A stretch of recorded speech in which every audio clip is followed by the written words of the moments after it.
دولت، هادی ملتم تو، با عزم و با صداقت، با مهر و با مروت، با خلقت و جبلت.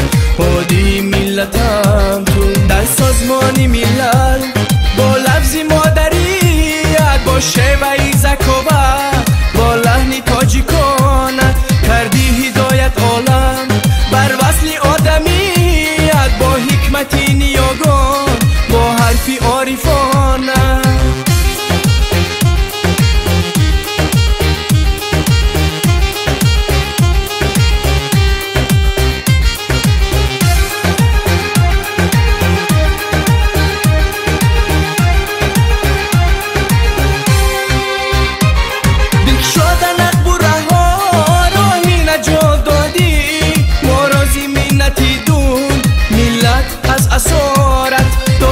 تاجیکانه دارد جهانی آزاد، حمد و ثنای تو باد ای پیشوای ملت.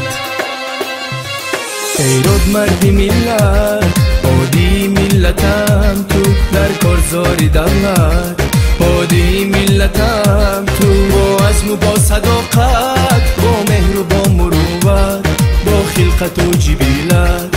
هادی ملتم تو.